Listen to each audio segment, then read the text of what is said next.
Oh God. All right, here we go. All right. Welcome to another episode of Dr. Felder Online One Podcast. I'm your host and creator, Miranda Felder, also known as Dr. Felder. Everybody was on my back for this episode, so we had to like come back season 2 with this one. And what I realized is I've been like looking for guests and looking for like good guests, and I think like I realized this at the end of season 1. Mm-hmm. I knew my best guest. The best of all best. I knew my best guest. And you know, we're not gonna talk about what transpired, but I really think that you are one of my best guests, which is why season 2 I came back. I'm coming out swinging. Like, I won the best guest. Right. Let's make that clear. All right. But yeah, I'm coming out swinging. So I'm a big believer in not telling other people's stories. So I will let you introduce yourself. Okay, yeah, she's not the only doctor on the couch. I'm the love doctor, Blonde Poppy. You know, I do relationship. My name is the official Blind Stepper. Mm-hmm. No, C-Note, you could call me the Hood Ray Charles. Blonde Poppy, you know, I'm the voice of the disabled, you know, but you could call me, don't call me Chris. Call me C-Note, the official Blind Stepper. And I'm glad to be here for the second time, you know. We're not gonna talk about what happened, I said. Yeah, we're not gonna talk about it, but you know. Yeah. Second one is better. I'm coming with action. Yeah. So let's get this question out the way before we even go. Let's go. Are we real brothers and sisters, or is it like we just call each other bro and sis? No, we 100% brothers and sisters. I'm the oldest. Okay. My birth certificate says born 1990, husband 92, so I am the oldest. Mm. Even though she looked like she about 40, you know, but I am the oldest, you know. I think people, I've always just, as you know, people say, which is a different conversation, I think I've just always been more mature, which is why people thought I was older. So you trying to say I'm not mature? I'm not saying nothing. I'm just saying. Or people don't think we're real siblings. They don't know like we have the same mom. So that's why I had to ask that question. Yeah, and we like, came out the same cootie cat. Yeah, I had to come and clarify that. But I'm happy to have you here. I think I didn't realize that a lot of people didn't know like your story and what happened. And even people that's been in my life for a long time, I thought they kind of knew what happened. But like, I think you posted a video of yourself, and it was just like when this happened to your brother, and I be thinking like people be knowing, but it's still a lot of people that don't know.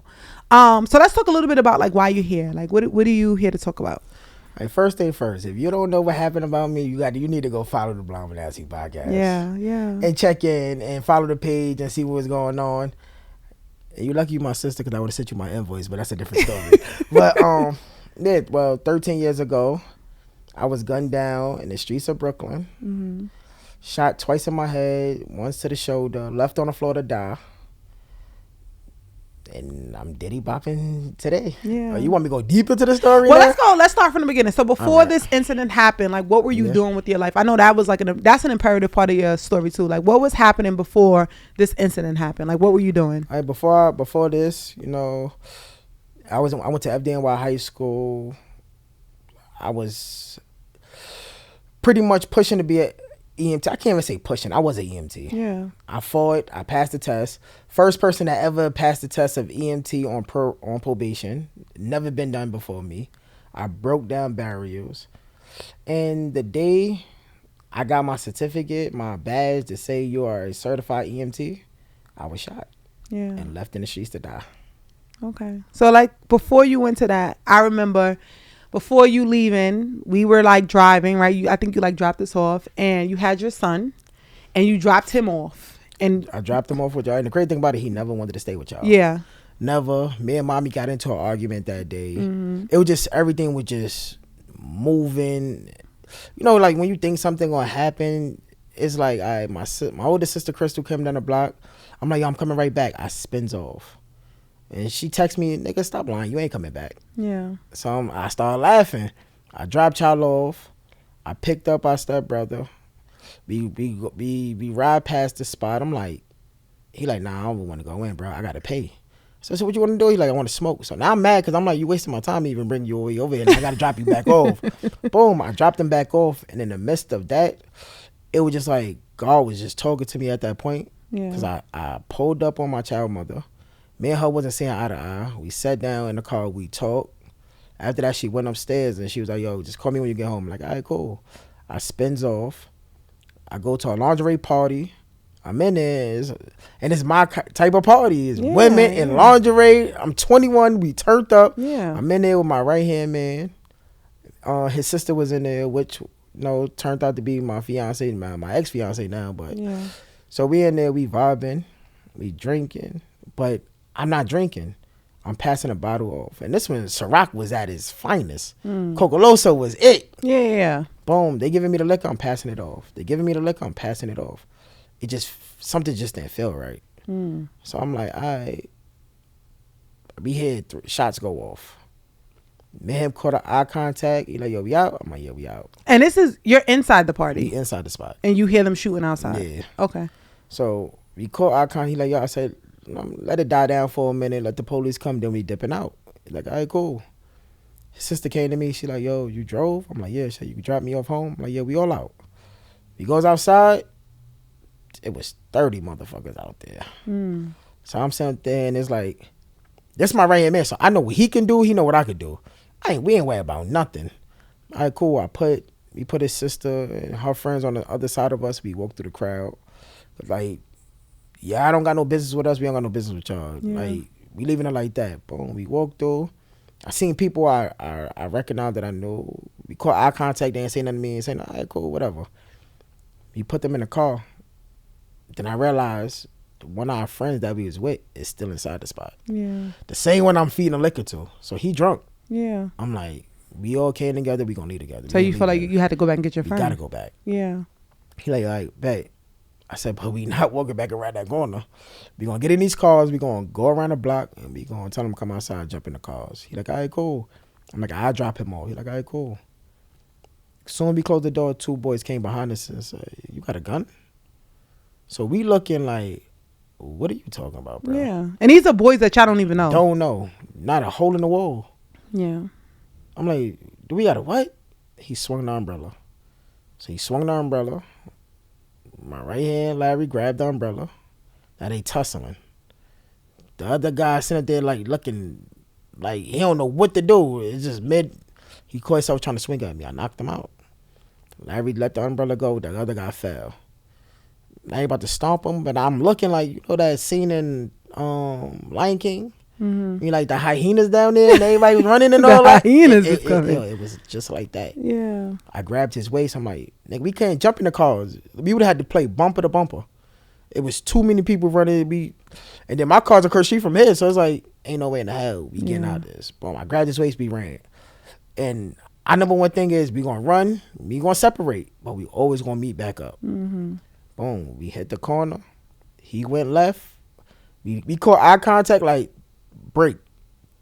He went left, I went right. Made it across the street, I got hit with a whole fucking garbage can. I'm like, I hit the floor. And at this time, he don't see you because he going his own way. Another group of boys chasing him. Okay. I ran into a whole nother group of boys. And it's like, what the fuck? Yeah. Boom, I got hit with the garbage can. I get up. And growing up, I was big on fighting. And I always was fighting. For a minute, I froze. So it's like, I didn't know what to do. I got my hands up. I'm looking at people jumping over cars, running towards me. I got this big nigga in front of me. I'm just like, damn. I froze for a minute, like, hands up, just didn't know what to do, like, and then it just snapped back into me, like, you been here before. Yeah. I two-pieced him. Once I seen, like, I hit him hard enough that he fell back off me, I tried to run. It wasn't enough. I had on with Tim's, kick right in my back. So that kicked in my back, my whole spine felt like it just shut down. Fell, hit the floor, boom. I'm like, all right, let me ball up. In the fetal position, they hitting me, they punching me. So my mom like, yeah, they don't know what they doing. Cause if I'm on the floor, you supposed to be stomping me out. Like, only thing I say in my mind is when I get off this floor, I'm gonna kill one of these people, kill one of these niggas. Boom, they punching me. Now mind you, I'm in front of my car. While all this is going on, I'm directly in front of my car. But at this point, they're jumping you. Yeah, whipping my ass. Yeah, beating the shit out of me. Boom, they jumping me. Then I'm like, all right, let me look and see, make sure they're not trying to cut me. Boom. I'm like, all right, they ain't trying to cut me. Whoa. And my mom's like, all right, let me just wait till this over. But that ain't gonna lie, it might have been like a 2-minute ass whipping, but it felt like forever. I'm like, oh my God, he punching me in my ribs, punching me in my back. That tear came down. I'm just like, nah, fuck that. I'm trying to swing. They hitting me. I'm like, all right. They like, yo, go in his pocket. I'm like, nah, they can't take my money. They can't take my car keys, my phone in there. I can't get robbed. Yeah. I put my hand in my pocket, turned my body, and then I heard 3 shots go off. But the crazy thing about it is I didn't know I got hit. I didn't think I got hit. So where you thinking these shots just sound like they're in the distance? I'm thinking they shooting at Larry. Okay. Thinking they shooting at him. So it's like my body jerked, but my ear started beeping like a motherfucker. Beep. And I'm like, what the fuck? Everybody running. So I'm like, I don't feel that pain. So in my mind, I'm like, it couldn't have been me getting shot. Yeah. Maybe they shot in the ear and it's close like my ears is going off or something. I get up, I fell. In my mind, I'm like, damn, they really beat the shit out of me. I can't even stand up. Boom. I looked at my boots. I got blood all on my boots. I got blood all on my hands. Now my phone ringing. He's calling me. I take my phone out. I'm trying to swipe it. Blood all on my phone now. Can't see nothing. But I see my son picture. Put my phone back in my pocket. Now I take my money out. I'm counting my money. All right, they didn't take none of the money. Put my money back in my. So you doing all of this and still not. This, I still can see. Yeah. Boom! I hear his car start up. So now when I hear his car start, I'm screaming his name like, nigga, I'm over here. I'm behind a whole tractor trailer. Mm-hmm. So ain't no way, no hell, nobody could see me. Nobody couldn't see me getting beat up or none of that. His sister and I'm in the car. Yeah. Couldn't see none of that. All right, cool. I hear his car drive off. I'm like, fuck. Boom, I get up, I fell, I'm starting rolling now, because now I'm like, I just need to get in the car. It started raining heavy. I'm looking, it's dark, I'm sitting up. Son just said, yo, just lay down. I lay down and closed my eyes. It was over. Next thing you know, I woke up. The same friend we was going inside to go get, I'm laying on his lap. He's shaking me, smacking me. Yo, stay up, bro. Stay up. Yo, he crying. I'm like, nigga, what you crying for? Like, put me in my car, nigga. Let's get back. Like, what we doing? We not doing this crying. Because you still don't even know at this point that you've been shot. Yeah. I'm hearing the police, walkie-talkies over me. He crying. He like, yo, just keep your eyes open. I'm looking around. I seen like the girls from the lingerie party outside. Everybody crying and all that. It's like, I'm still not knowing what's going on. Mm-hmm. When the ambulance came, they grabbed it on me. I'm like, yo, Steve, like, why you let them grab on me like this, bro? He like, yo, just let them help you. Just let them help you. So now they trying to figure out where I got shot at. Because there's blood all over. They don't know I got hit in the head. Yeah. Until they was like, gunshot wound. Now, mind you, I'm EMT, so I'm like, GSW, wait, gunshot wound? To who? Somebody got shot. Bro, they put me in the back of the ambulance. They stopped all people from, nobody couldn't get in the back of the ambulance with me. So we in there, I'm going in and out of conscious. So next thing you know, he goes in my wallet. He like, oh, no, he's like, before you go in my wallet, he like, we going to Brookdale. I'm like, Brookdale? Oh, shit, I'm going to die. Everybody know Brookdale in Brooklyn, nigga. Right. Dead. Mm-hmm. But when he go in my wallet, he look. Then I hear, like, he punching the back of the ambulance. And he like, what happened? Like, he's an EMT. Call it in. We taking him to Kings County. I'm like, damn. If I was a regular person, I would have died. Yeah. They would have taken me to Brookdale. Boom. They take me to Kings County. Then I died in the back of the ambulance. That's when they cut my shirt open. They put the pads that shocked me. Going in and out, he like, they shocked me. I opened my eyes. He like, yo, just talk to me. What's your name? Like, where you at? You know where you at? Like, how old are you? Asking me those questions. And I'm answering them. I get out the back of the ambulance. I close my eyes. Somebody grabbed my hand and like, who are you, sir? He like, I'm his brother. First thing in my mind, like, what the fuck CJ doing outside this late? Like, then Larry whispered in my ear, yo, bro, it's me, nigga. Like, just talk to me. Yeah. I say, bro, I'm gonna die. He like, come on, bro, stop saying that. And for people that don't know, tell them where was your gun? How many times did you get shot and where did you get shot? Twice in my head. I got shot on the side of my face and came out on the other side. I got hit in the back of my head and I got hit in my arm. Okay. So he squeezing my hand. He talking to me. I'm like, yo, I'm gonna die. He like, nah, yo, stop saying that. But I open my eyes and I'm seeing him crying. It's like, I seen this before. This shit might not be good. Yeah. Boom, I go in the ambulance and I looked up. I see nothing but white shirts, bright lights. And it's like, damn, the urgency, the way they grabbed me to take me in that operating room, it was crazy. They trying to push him out the way. He don't want to leave me. Yo, you want your friend to live? Yo, you got to move out the way. You got to let us work. I'm talking, that they talking to me this time, they're telling me, yo, stop talking so much, because my heart can't afford to go into shock. Right. Otherwise, I'm gonna die. It's too much blood I'm losing. Boom, they hit me. I'm trying to get off the table. I'm pushing them. They hit me with the happy needle. Closed my eyes. It was over. Yeah. That's when they put the respirator in me. 3 days ICU and on the respirator. 4 days recovery. 8th day I came home. Yeah. I'm like, I had to get the fuck out of here. I had to see my son. Well, let's go. Let's not even jump to the process. Let's go back to the process. Yeah. So when all of this was happening, like we said before, your son was with us. So we got a call in the middle of the night. Mommy got the call. The phone rung. The house phone. Back then we had a house phone. And I remember your son laying in the bed with me. And I remember the phone ringing. And like, I think like, it's so weird. It's been so many years, but it's just like it ring. 13. It plays in my head like it happened yesterday. You know what I mean? So like, I remember the phone ringing and I remember hearing mommy scream. I didn't know what happened, but I knew something happened. Like hearing her scream, I knew something, and I knew it involved you. I remember them calling and saying, like, basically, like, they shot him. Like, that's all I can remember. They shot him. And I remember mommy screaming and all of us crying and super like he putting his clothes on. And mommy didn't want to go to the hospital because she thought that they were calling her to identify your body. And they said I got shot five times. Right. It was so many different narratives. And I think at this time it was people, you know, even after the phone call, people were calling like, he's dead and this. It was just so many different. Hold on. I hate when you come. It was just so. No, I'm going to get through it. It was just so many different people calling with different stories. And they made, like, we were all scared to come to the hospital because we thought that you were already dead. Especially, right? You hear shot in the head. It's over. It's over, right? So Super goes to the hospital by herself. And I even remember, it's so crazy. I even remember us, this might have been the only time I remember this. I remember us like praying as a family, like praying like, God, please save your life. Like, I remember that. And I remember him calling and him saying like he's alive. Like he's alive. Like, and my mom's like, no, you just want me to come. And he's like, Rochelle, I'm telling you, he's alive.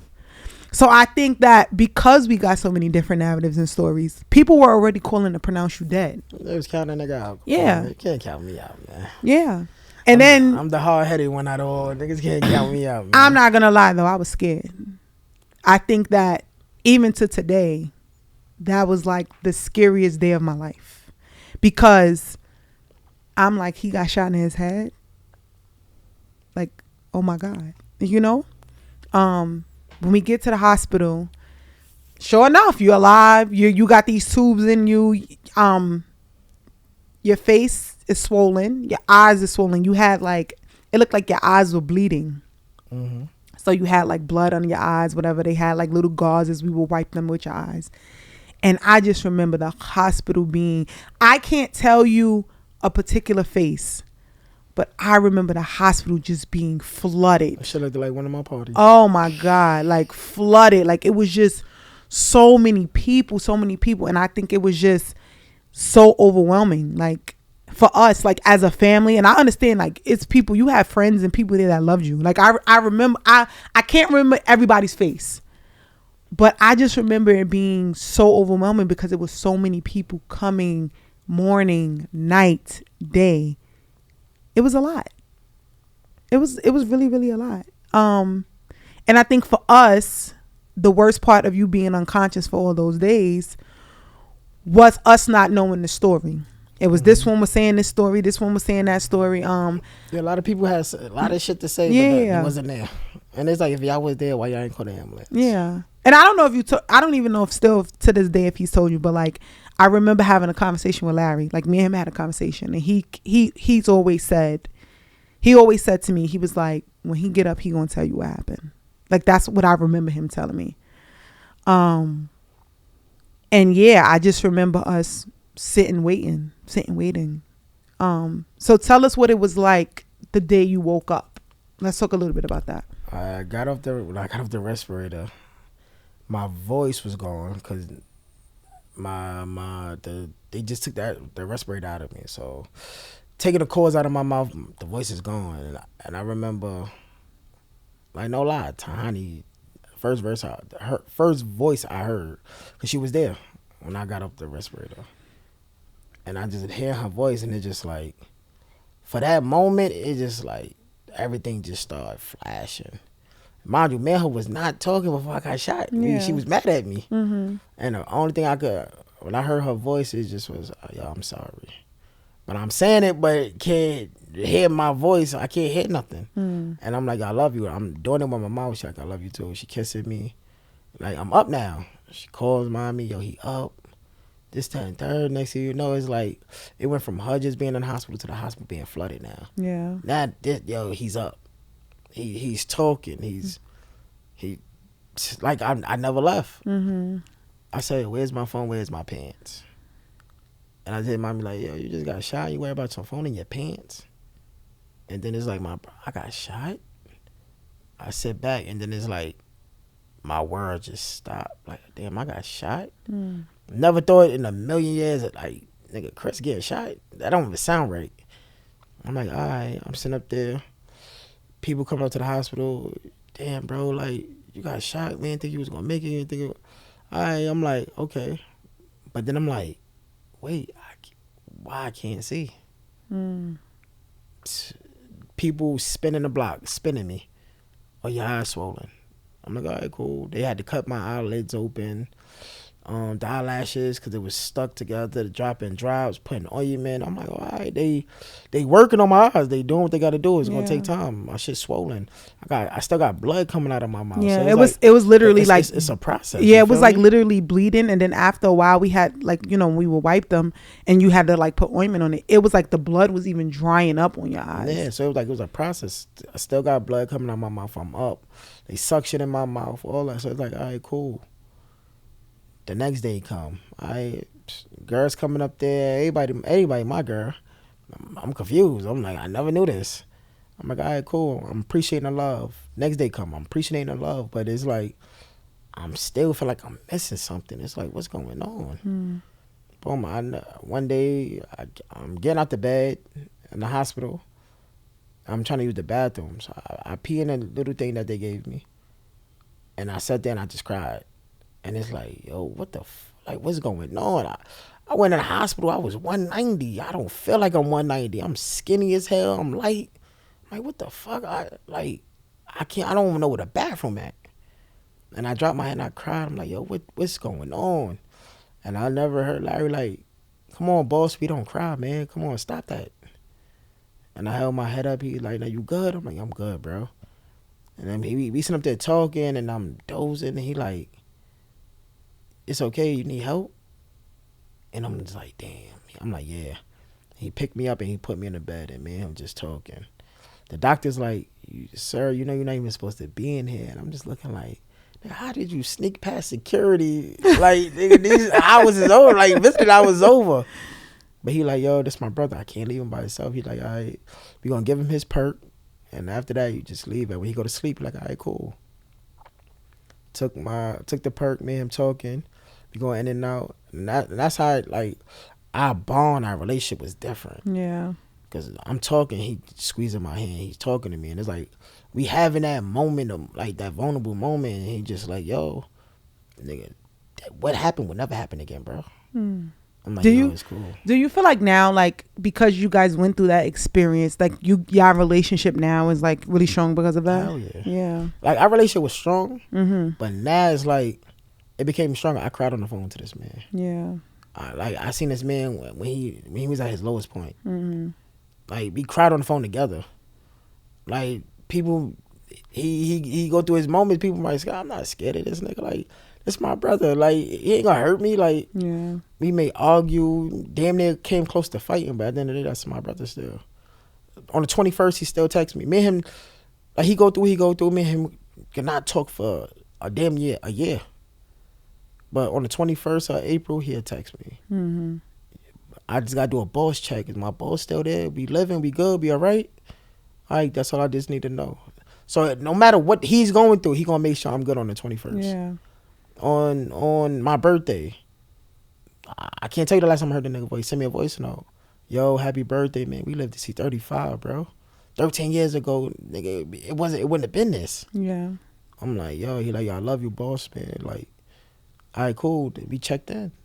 And then me getting shot really showed me who really my friends is. I can say I was chilling with 20 niggas. Now there's only 4 of us. Yeah. That tells a lot. Like, y'all were just taking up space. So I know we talked about the hospital being flooded and there being a lot of people there for support for there. Let's talk about a little bit about when you came home. What was that like for you? You came home. Well, coming home, it was like coming home was the most hardest thing because now this is where they came to me and told me I'm blind. I would never see again. So it's like riding home and you riding it like that. The ride is different. Getting in the car is different now. Then the ride is different because now I got my eyes covered because the sun is tearing my eyes up. But now it's like I'm not seeing the blocks. I'm not like as it turned. It's like I'm guessing what block we turning on. Now we pulls up to the house and it's like, all right, we home. Prospect didn't feel like Prospect no more. I get out the car, I'm walking in, and then I suffer with PTSD, so the paranoia is hitting me now. It's like, would another nigga run, so somebody else try to run up on me and try to kill me or something? Like, so I'm coming out, you'd have thought I was like Michael Jackson Kid Blanket, you know, with the over my body and all, like walking. I'm walking, I just hear people like, yo, Chris, man, what up? They coming, and it's like, damn, I can't see them, but I know whose voice that is. They hugging me, like, everybody happy to see me. They went and got balloons, everything, just because I'm home. I opened the gate, but the first step I took was different. I'm not saying this shit. Yeah. And I've been walking up these stairs. At that time, I was 21, going on 22. For 21 years, I know this building from the back of my hand. I'm walking up the 4 stairs. I'm like, damn, this is a different walk. We opened the door. I walked in. I'm like, damn, this is a different.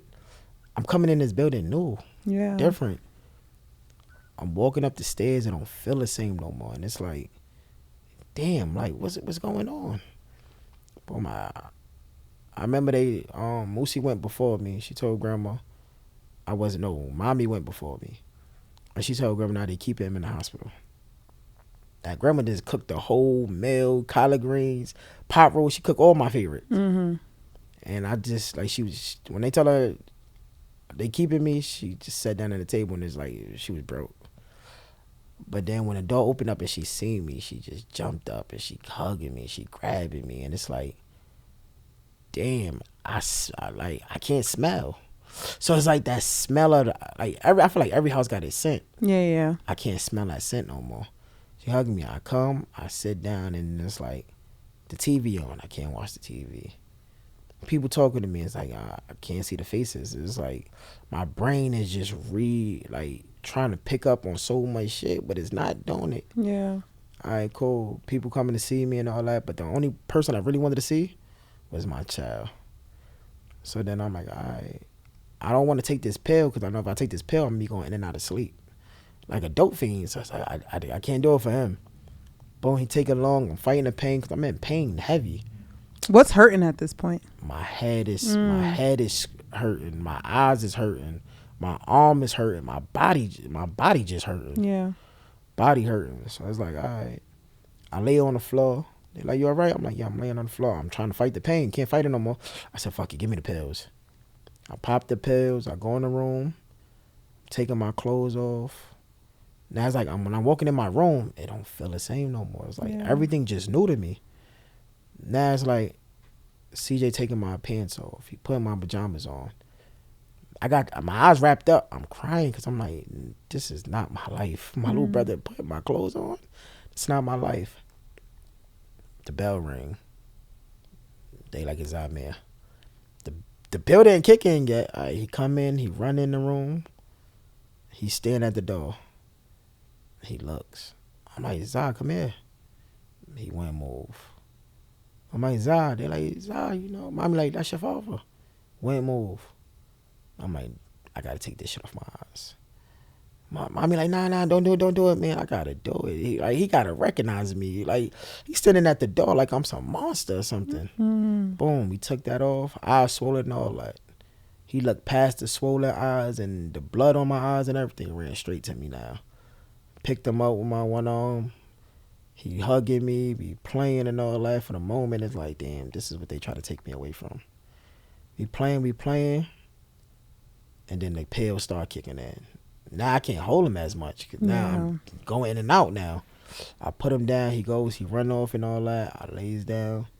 So I'm in there with my child mother and I'm just like, you good? She's like, yeah. I'm like, why you so far away from me?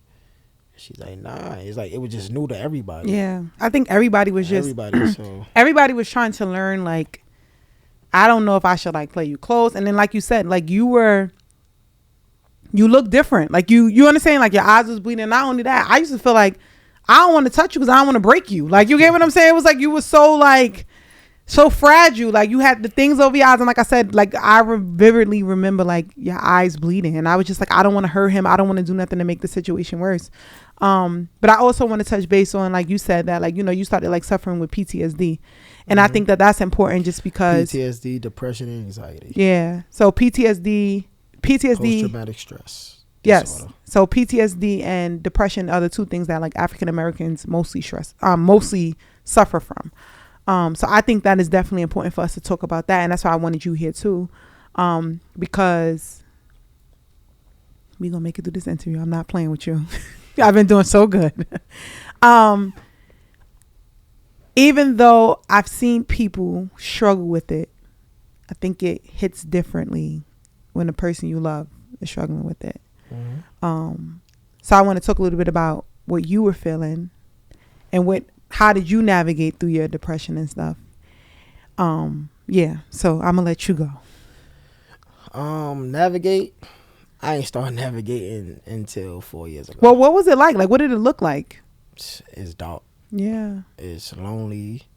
It's you're in your own world. I can't say I was on y'all planet because I feel like I was on my own planet. We all talking and all that, but I'm in my own planet. I'm around y'all, we laughing, me joking, but I'm still fighting. No breaks. I feel like I can't take a break. I take a break, it's over. So I could be out there laughing and joking with y'all, and then I go in the room and break down, cry. I'm putting up a front for y'all. I'm not that same person no more. So people are looking like, yo, man, see no strong, man. Yo, Chris strong. I never see nobody strong like him, this, that, and the third. But in my mind, it's like, y'all don't even know the half. I go in the room, and no lie, it's important if you feeling something, you're going through something, to tell somebody. Keeping it bottled up inside will really kill you. Say that again and say that in the mic so people can hear you. What you say? Mic check 1 2 1 2. Nah, if you going through something, no matter how strong you is, don't matter who you think you are, tell somebody, go get the help that you need. Because if you keep that shit bottled up inside, you will kill yourself mentally, and fuck around might be physically. Because I was one of those. I used to put up a front to y'all, laugh, joke, and then go in the room and cry and Tahani seeing me to a point that turned into anger. Me putting hands on people to a point none of y'all wanted to be around me. Yeah. It swallowed who I used to be and introduced me to a person that I wasn't familiar with. And I just think it was just like, I mean, I understand things better now because of who I am, but I think like back then, I didn't understand. It was just like you were so angry. You were aggressive to us. I was mad at the word. You were really. Y'all could see and I couldn't. Yeah.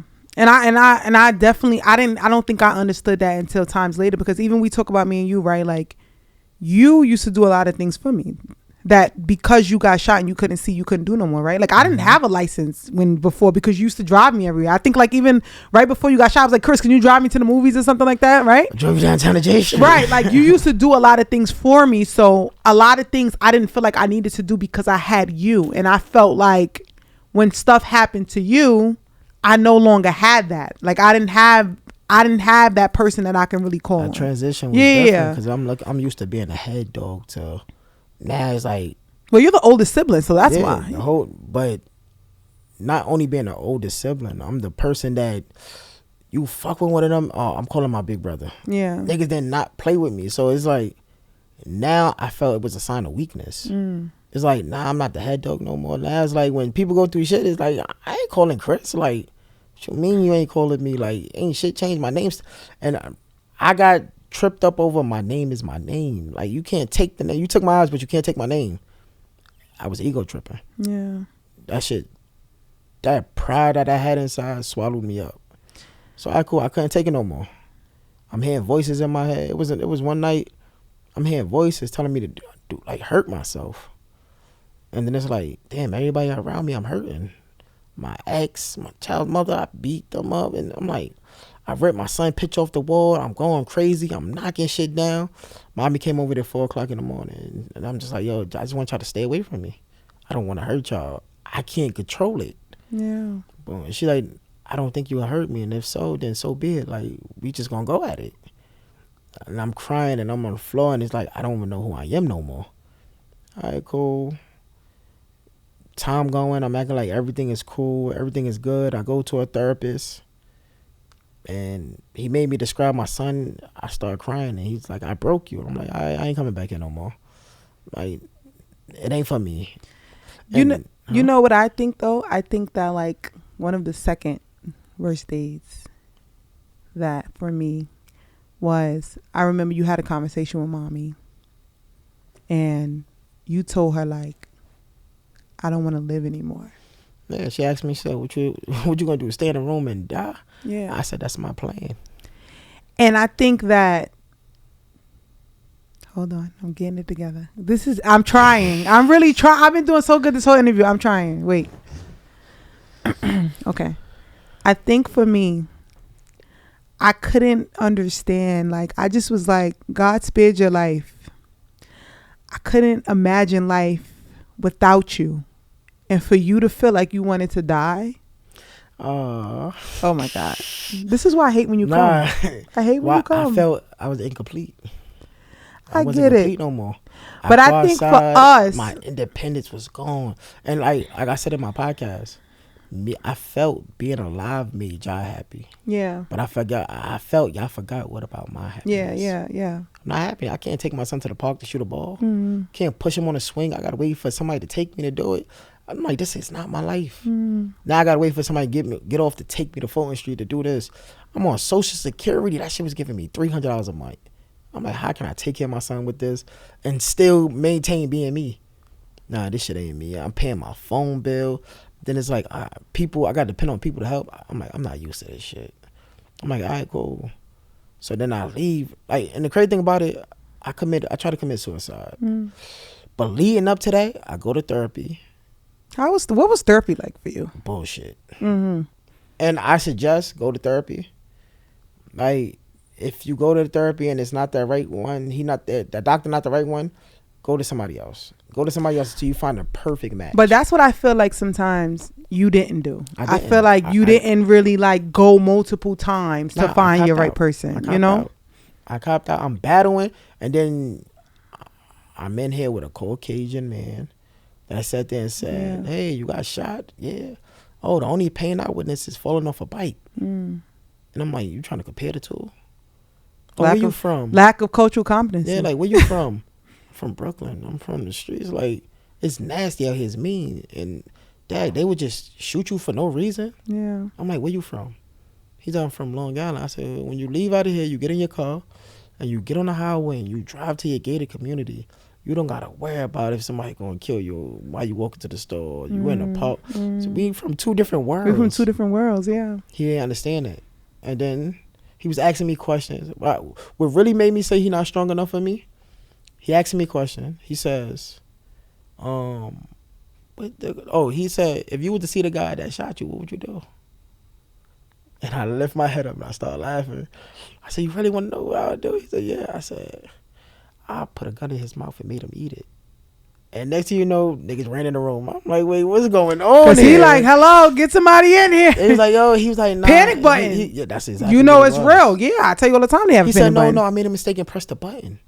I said, you asked me a question, you called the people on me? He said, no, it was an accident. I said, nah, I'm going to keep my thoughts to myself. I don't think you can handle it. Yeah. After that, I never went back. Mm-hmm. I walked outside. I seen a guy I went to school with, an EMT. So he gave me a pound, and I felt that patch on his shoulder. I'm like, damn, I work hard for this shit. Mm-hmm. And I got snatched away from me. But when Moosey, we walking up the block, and she talking to me, but I don't hear nothing. Just zoned out. I'm just walking. It's like, we get in the car, and I'm just quiet. I get home. She went to the pharmacy. She got my medicine. They gave me pills to go to sleep because I wasn't sleeping. Mm-hmm. Boom, I took a pill. Didn't work. I said, I don't want to live no more. So I left a message on my voicemail. I called my own voicemail and left a message. Because I said, when I do kill myself, y'all know why. Yeah. The reason why, because I felt, I can't call mommy and say, this is how I feel. This is what I want to do. She going to try to talk me off the edge. She going to come over there. She going to try to stop me. I'm going to have supervised visits. I can't do that shit. Yeah. Nah, I don't want nobody to stop me. Boom. I wrote a note and just said, yo, just listen to the voicemail. Y'all gonna have all the answers. Boom. I text my ex. I said, I love you. Like, I called Katera. I'm like, what that man doing? I talked to him and all that. Like, I'm planning my escape. Boom. I took one pill. I'm like, all right, I'm sluggish. Took another pill. Because in my mind, it's like, this is really what I want to do. It's like, yeah. Boom. I took the whole bottle of pills. That shit was nasty, too. You got a whole bunch of pills in your mouth, it's nasty. So it's not worth it to do it. Then I start thinking, damn, I'm leaving my son. And then it's like, damn, my father left me, so how can I leave him? I'm the man that did it to me, to him. I can't do. There's so much shit to. I'm like, I can't. I get up, I fell, and when I fell, everything came out of me, throwing up. Sean was in there with me. He like, yo, Chris, you good? But then when he turned the light on and seen all the pills on the floor and shit, he like, yo, what the fuck is up with you, bro? Just that. So he grabbed the house phone. I'm fighting him for it because I'm like, whatever's in my system, let it be in my system. Check me out. Like, nigga, don't call the ambulance. Nigga, they gonna come get me. Boom. He calling in. He like, yo, he took pills. They like, how many he took? He like, how many he took? So then he get business. I'm feeling weak, though. Yeah. I'm just laying down. Grandma come out the room. Grandma like, what's going on? They see the pills. Grandma screaming. She called Desi. Desi come upstairs. Yo, what's up with you? I said, Desi, just let me go. Just let me go. She grabbing me. Like, it's whatever. All right, the ambulance come. They taking me down. He like, now I'm dozing off because it's like sleeping pills. I'm dozing off. Boom, they take me to the hospital. I'm in pajamas, got my sneakers on. I'm just like, damn, they fucking got me before I got the job done. Like, what the fuck is going on? Then they take blood from me. All right, I'm waiting for the results to come back. Then CJ called grandma's phone. I'm like, yo, he crying on the phone. Yo, what are you doing, bro? I need you. You like crying. CJ in junior high school at this time. I hung up on him. Nigga, I don't want to hear this shit at this time. Nigga, I'm trying to check out. Boom. I'm like, they're like, yo, it's nothing in your blood. I'm like, nothing? He said, how many pills you took? I said, the whole damn body. I said, it was 30. He's like, wow, it's nothing in your system. I said, damn, I failed this attempt. Because I'm like, damn, jumping out the window gonna hurt. And what if I don't die? You really thought about all of this stuff. Everything. I put a knife to my wrist. Like, damn, like, what if it don't work? So I'm like, I want to go peaceful.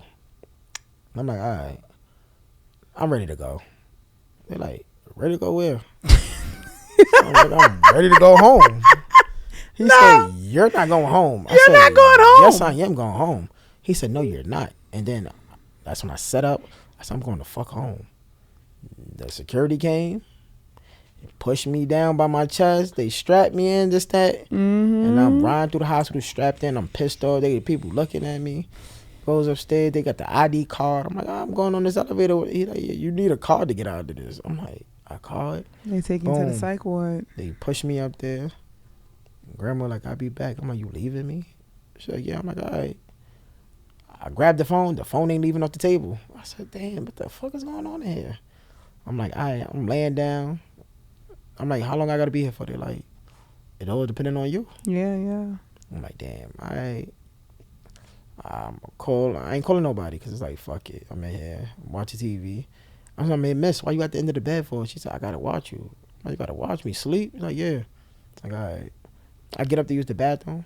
She opened the door. I'm like, what are you doing? She said, you don't get the privilege to use the bathroom by They yourself. gotta go with you, yeah. I said, so you gotta watch me pee? So yeah, I pissed on myself because she came in the bathroom. I'm thinking somebody really trying to pimp up on me and roll up on me. So I'm like, I pissed on myself. So I knew it was real. I called my ex. And it's like, any other time, every time I call her, she come running to me. I call, I'm like, yo, I pissed on myself. Bring me some clothes. She said, no. I'm like, no. What you mean, no? She said, no. I'm mad. I'm banging the phone against this shit, this, that. Lady, like, yo, you only making it bad for yourself. They see you angry. I'm like, I hung up and I just lay down in the bed. And then at that moment, everything started flashing back to me. Like, everything I did to people. It's like, damn, like, what the fuck? Like, this is why people don't want to be around me. This is why people leaving me. Like, the dark is swallowing me. And it's like, all right, cool. But I can honestly say me being in that hospital saved my life. Yeah. God put people in your life for a reason. So one of the ladies that had to stay at my bed, she came in and she like, yo, you handsome. I said, thank you. She said, but you crazy. I'm like, I ain't no crazy. She said, so what you doing in here? Right. And then I said, damn. She right. And then she broke it down to me like, yo, come on, like, life ain't perfect. I told her my story. She like, yo, life, you blessed. I mean, people didn't make it to see this. Like, she breaking it down to me, and it's like, damn, like, God really put her here for me. And she like, let me tell you something. They're going to come down here tomorrow. They're going to ask you, do you want to kill yourself? You say no. I'm like, if I do, she said, because they're going to keep you here. I said, okay. She said, tell them you see life different now. She said, but don't tell them that if you don't feel like that. I'm like, yeah, we talked for like 2 hours. I laid down. I woke up, she was gone, but she wrote me a long ass letter on a napkin. And the lady read it to me and all that. And I said, damn, God did that. Yeah. I went home. I walked upstairs. I went to Desi house. And they played a church song for me. And I'm like, all right, I know what I got to do. I just got to keep fighting. I can't give up. I got to keep fighting. So that was like a turning point for you. Yeah, that was my turning point. It was hard. I had them days when I cried. And when I cried, instead of checking out, I said, all right, let me call suicide hotline. Like, I'm not going to put this darkness on nobody because I might not can handle this shit. But let me call the suicide hotline. Let me listen to music. Let me keep myself busy because the minute I'm not busy, I want to check out. So what would you say to somebody who's like right now considering committing suicide? What kind of advice would you give them? Yeah, your life is precious. Life is beautiful. You just got to find that pocket that you just got to find that door that you could run out that dark into the light. It's not worth it because not only you plan on killing yourself, you killing your mother, you killing your father, you killing your siblings, your grandmother. So much people that enjoy and love you being here than being gone. And I always tell you, like, die from broken hearts. I always tell you, like, if you weren't here, we would be like 3 and not 4. And who the fuck wants to be an odd number? Man, not even that. If I wasn't here, who would be raising my son? Yeah, the right way, the correct way. Mm-hmm. So you thinking life is hard? Life would be way much harder if you wasn't here. Yeah. So that's how you just gotta roll with the punches. Don't stop fighting. Don't never drop your hand. The minute you drop your hand, the dark gonna swallow you. It's over. Like, balloons used to pop, and I used to jump on the floor. Like, my PTSD was crazy. To now, I just said to myself, it's a day at a time. You could pop the balloons and all that shit around me. I won't jump. I won't fall. None of that. Firecrackers, I used to love firecrackers. I hated it now. 4th of July, I made sure I be in the house. Turn the TV up, the air conditioner on, just so I won't hear it. Now it don't bother me no more. But how did you like navigate through that, right? Because that's PTSD, like you said, that's due to your trauma. How did you now are in a good place to be like, I can hear firecrackers and I'm not scared? Honestly, what really saved me? Podcasting. Podcasting saved me. All right, so let's get into that. Let's Let's talk about a little bit about your business. So, right, because we already transitioned into that. Let's talk a little bit about your businesses and the things that you do now. You've never seen a blind promoter. You see me now. One of the hottest promoters in New York City. You know, I bought Diamond a body out. Hey, Diamond. You know, but and I started throwing parties because Social Security wasn't cutting it for me. Yeah. All right, cool, doing parties, and I listened to podcasts, and then one day I heard Horrible Decisions on Brilliant Idiots, Wheezy, saying she opened up a podcast studio, and I'm like, all right. let me see. Weezy was talking freaky and all that shit on their show, so I just really wanted to see like what she really about. I could pay for a consultation and go in there and meet her. Let me see what's up. So in my mind, it's like, man, I'm a talk my shit to her, the hood Ray Charles her. But then when I got in there, it was me and CJ. We got in there and she started breaking down my podcast after hearing my story, and it's like, damn, let me just see what it's about. Mm-hmm. I get home, she like, I want you to come on the show and just talk. I'm like, you want me to come on Horrible Decision? Horrible Decision was a big thing. Yeah. Well, is a big thing. Yeah. Boom, I go on the show. I'm just listening to the comments. I'm reading the comments. I'm listening to it. I'm laughing. I'm joking. It's like, damn, maybe this is a light for me right here. Yeah. Then I'm like, I did my first episode. 15 minutes. I went home. I listened to it. I said, this is not it. This ain't it. I said that because I'm not used to the camera. I'm not used to the mic. Right. I'm still a hood nigga. Like no hood nigga belong in front of a camera and a mic. Mm-hmm. I'm like, all right. I go home. I listen to it. I'm like, it's not right. So I call CJ. I'm like, nah, this ain't right, bro. He like, what's not right about it? If I'm gonna tell my story, I'm gonna make sure I tell it right, detail by detail. Like I'm not gonna sugarcoat it. Boom. I goes back. Now that 15-minute episode turned into a whole hour and some change. Yeah. Cause now it's like I'm giving y'all the details. I'm giving y'all the real, how I felt when I was on that floor, how the bullets felt, me being in the hospital. I'm breaking it all down. And as I start going through the episodes, episode after episode, it became therapy to me. Cause now it's like I never got to tell people how I really felt. Mm-hmm. People just assume I felt like this. I never got people to know how I felt. Like, so now it's like I'm telling people my story, but at the same time, I'm helping myself out. Right. Like, because I'm getting it out. I'm unpacking this shit that I had kept bottled up inside. And where can people find your podcast? The Blind But Now I See podcast each and every Wednesday. Mm-hmm. Started off with me. Now we got Frenchie and my co-host. She got shot. She in a wheelchair. So we just be up here popping our shit. We the disabled superheroes. And we got the best producer, and I let you borrow him to be engineer. I'm not gonna sit here and argue with you about our engineer. He loves us both. Yeah, but it's not like us though. It's a few things I want to touch on. So I get questions all the time. Yeah. And this is what I love about this time that we doing this. I get to ask these questions. Mm-hmm. So people have wrote me questions asking about you. Some money business now. What they say. And I'm going to throw the questions at you so that you can answer them for the people. All right. It's personal questions. You ready? I'm ready. Okay. I'm open book. I ain't nothing too personal. So one question that people always ask me is, how do you cook? And tell them, because I want you to tell, and the reason why I wanted to ask this too is because I ain't getting no empanadas, and I've asked you numerous times, and you act like your fingers is broke. You're blind, but nothing is wrong with your fingers. So how do you cook when you cook? Because you're like one of the best cooks I know. So how do you cook? All right. So when I'm cooking, I'm chef blind RD. So what I do, and cooking with Blind Poppy coming soon. Okay. So I clean the meat, I wash it off, I cut it up. So now when it's time for the season, I take the seasoning, put my hand under. So when I sprinkle, I know exactly how much seasoning is going on the meat, because the same amount of seasoning that's going on the meat is in my hand too. Mm-hmm. So I know it when it's just enough. It'll fuck around, be salty. Boom, I mix it up, crack open my Szechuan, sprinkle on it, mix it. My complete seasoning, mix it. I put the deep fryer on, let it air out, drop it in the grease, shake it up. I wait. I take the spatula drainer. Mm-hmm. I put a little water on it. I put it in the grease. Once it start popping, that shit is hot enough. Right. All right, cool. Shake it. Drop the chicken. Now on the pots, what I do on the pots, on the handle, if you notice inside the pot, it got two silver things that's connected to the handle outside of the pot. Mm-hmm. I put my hand on there and I put the water. That's how I know how much water I'm putting in for the rice. I put it in, I put my butter, I let it boil, I drop my rice, cook my rice.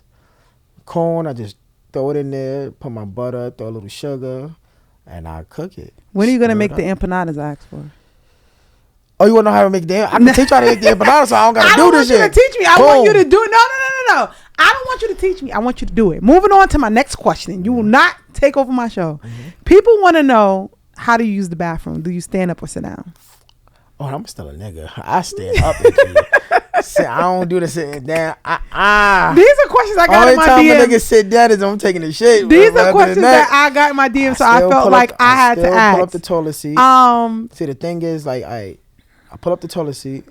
I hit the side of the toilet with my hand, like when I'm, like, I hit the side of the toilet, so I know my body is level with the toilet. And then I got it from there. I've been pissing for 35 years. Never pissed on the floor, none of that shit. Okay. Next question. How do you navigate up and down the stairs at your house? Shit, the same way you navigate up and down the stairs as anybody else. I go up down the stairs. I run. Like, once you know how to do it, it's not hard to do it. It's just you sharpening up your skills being in the dark and doing it. Like in my bed, walk upstairs I don't gotta tap to see if I feel it. I walk. It's like when I come through the gate, you take 4 steps, step up, boom, the steps right there. Walk up, boom, 2 steps, the door. Open the door, take 5 steps, boom, the handle, 2 steps, and then you up the stairs. So now, like, me being blind, I count a lot of shit to, like, to make sure I'm on point. Yeah. Something like a lot of people don't do. You just walk. But now I got to pay attention to everything because everything counts. Yeah. One little move could fuck me up. I could burn myself. I could fall. So every move is critical.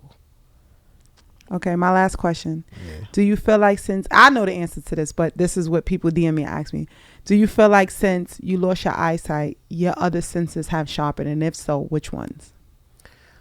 When you lose your sight, people always say when you lose your sight, your other senses get stronger. It's not true. When you lose your sight, it's just you pay attention more to your other sight. So that's like, when I walk down the street, I depend on my ears because I don't have my eyes. Opposed to when you walk down the streets, you're not listening. Your ears is not the first thing. Your eyes is. So it's like, say if you hear arguing, your eyes is focusing on the argument. Your eyes is focusing on the fighting and everything. Mine's is the opposite. My ears is focusing on. So if I can hear certain things, I'm like, nah, that shit ain't made for me to go down there. Yo, let's turn around, let's go. It's times we came out and I heard people arguing on the corner loud. And they're like, what the fuck is going on, nigga? None of your business. Get your ass in the car. Let's go, nigga. Right. They start shooting, nigga. Like, let's go, nigga. What you talking? You looking up the block being nosy, nigga. That ain't for us. Let's go, nigga. But you know what's so crazy? That's a different perspective because I've always felt like your ears did get sharper. Because let me tell you, one time I was like walking, nigga, I swear I was tiptoeing. And I just remember you like opening your eyes like, who was that? And I'm like, yo, how the fuck? I'm moving as soft as a mouse. You just pay attention more. Yeah, that makes sense. Okay. You just pay attention. That's all it is. All right. Like my eyes is my ears now. Okay. Well, I thank you for coming back on the show. Hopefully this the last time. Save the goddamn episode. You don't enjoy being with me? Yeah, but save the goddamn episode. God damn. All right, before we get out of here, you know better than anybody. I got a segment on my show. The segment on my show is called Dear Younger Self, and it's my favorite segment on the show just because you get a chance to reflect. Maybe the person that you was before you got shot, you're a different man now, and I know that from seeing that, being around you, and understanding that. And like I told you, it's people out there who may be struggling the way you were struggling, whether they have their eyesight or not. What I love most about you, too, is that you found your disabled community, and you guys uplift each other and are creating a movement different than what I've seen before. We the 1%. I gotta do that. Right. I feel like we the community that's being forgot about. People don't talk about us, like, so I gotta keep putting it out there to let them know, like, y'all not leaving us in the dark. Y'all not leaving us behind. Like, no matter if I'm in the dark, I'm gonna find a light. Yeah. No matter if Frenchie in a wheelchair, she don't gotta walk. We gonna roll to success. Like, it don't matter. Like, we put on for this disabled world. Like, I'm the voice, she the queen. So it's like, we gonna keep moving. And it's like, we need more people to find a purpose, to have a disability, to let them know. Like, it don't matter if you can't talk, your voice still can be heard. Yeah. It don't matter if you can't hear, your presence is still known in this world. Like don't feel, because I got this disability, nah, I can't do it. Nah, we special in a different way. Yeah. Well, I think that I definitely see that, and I'm definitely noticing that now. But I also think, like, maybe the younger Chris, he might need some advice, right? Because who you was before, that's not who you are now. 30, you just turned the big 35, right? Like what? Stop telling people my Wow, 35 is big, right? 25. Stop 30, you wish. Yeah, you. Stop telling people. You my think business. I'm 4? You 35. I'm younger than you are. But yeah, the younger you would need some advice. So what you're gonna do is you're gonna face that side of the camera, and you're gonna start it off with dear younger self and give your younger self some advice. The floor is yours. Okay, allow me to reintroduce now. Dear younger self, don't change nothing. Keep going the path, and it's gonna sound crazy saying this. Keep doing what you do. You're gonna run into a brick wall where you're going to get shot. You're gonna lose your vision, but don't get scared. I've been there before, so I'm telling you, don't be scared. Don't think about all the accomplishments you did when you can see. Think the world is bigger being that you in the dark. And it sound crazy saying that shit, but you seem more light being in the dark than you did ever seeing. You got to see who really your friends is. You got to see what your purpose is. You got to see that EMT was too small for you. You got to see that you saving the world just by talking. You don't got to deal with no blood. You don't got to pick up nobody off these streets. Just off your voice alone, you saving lives. You impacting the world in different states just by sitting on the couch or just putting your phone to your face and saving the people. Don't be scared of the dark. The dark is your friend. And it sounds crazy, but you are the king of the dark. And when you cross that path, you really gonna understand that. You really gonna understand you can't save everybody. Everybody not meant to go with you. Sometimes you gotta just walk around and just really see who really there for you, who pick up the phone for you, and everything else. And the biggest thing before I get up out of here, don't be scared to pick up the phone and tell people you need help. Don't be scared to tell people you're going through something. Don't be scared to tell people that you're losing this fight so they can jump in and help you and give you the break to fight with you. Don't be scared to just tell people you just need somebody just around, just to hear a voice, just to remind you of who you are. Don't be scared of PTSD. Don't be scared of anxiety. Don't be scared of being blind. Don't be scared of yourself, because once upon a time, you were scared of yourself. And if anybody asks you, are you the blind stepper? Just tell them you one bad motherfucker. Because you is one bad motherfucker. To a point you walking on this world, no lie, you blind. Yeah, we know that, but your vision go far. You don't need no sight for your vision. You walk by faith, you not by sight. And when you walking in this world, you hear people, but that just shows that they just looking at something great walking. You walking, you leaving gold behind. Not no dark trails no more. And keep stepping, don't step. If you're not gonna step big, cause you represent me, motherfucker. You always gotta throw your own shit in there. Yeah, you know. Oh, nah, but that was good. People was waiting a long time for this episode, so I appreciate you for coming. Yeah, get the help, people. Go get the help. Go seek for a therapist. To a point, I'm alright. I laugh, I joke, I play, but I'm still looking for a therapist right now. Because I still need help. Like unpacking a lot of things. And another thing too, before I get out of here, stop holding on to shit that don't need to be held on to. Like if I ever cross the path of the person that shot me, I don't even want to know why no more. I'm straight up and down like, I forgive you, bro. Because you don't know what you done created. You created a monster. You created something that the world needed. So you thought you were doing the devil work when you really wasn't. You were doing God work. Because you broke me down, nigga, but I'm bigger than ever. I'm built different. So try that shit to another sucker, not this one. I heard that. And I'm off this shit. And on that note, but before we close out, you can catch me each and every Wednesday. Blind Benassi podcast. Yo, you think this is your podcast? Me and Frenchie Wolf, we take over, the Disabled Podcast. We are two superheroes without being, superheroes. I'm a motivational speaker, so book me if you want me to come to your schools. He didn't even give me a chance to say none of this. I'm taking over now. I see. Go ahead. Book me for your schools. I talk real shit. I talk about gun violence prevention. I talk about mental health. I'm an advocate to mental health. Sponsors and all that. You can tap in. I add her into my budgets or do well. You feel me? Because I'm gonna give you the real shit, and she gonna give you the doctor feel. You didn't even ask me. You didn't even ask me about the business part. I'm negotiating our contract right now. Okay. Be quiet. You fucking it up. Yeah. But you know, book me because I no lie. I could connect to the kids because I look like them. I connect with them. I could get to them more than they mother, more than they father, more than the principals, because the mother and father job is to keep their kids safe. The kid will never understand that. The principal, the teachers, y'all job is to get paid to make sure the kids get their education and push them on. No, I'm going to give them the real to survive in these streets. The gangs is trash, guns is trash, and mental health. We can turn our mental health into mental wealth. So book me. I'm here. I'm here all day. What else we got to talk about? Is there anything else you need?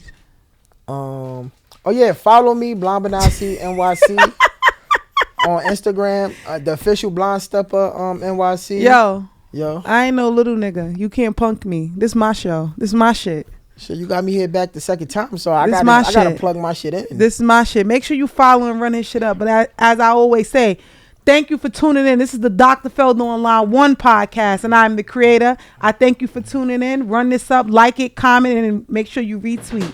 And we out. And don't step unless you want to step big, Blonde Step. We out already. We out. Chris, give me the 150 for this episode. Huh? Oh, wow. Huh? Since you think you paying. Arthur wanted me to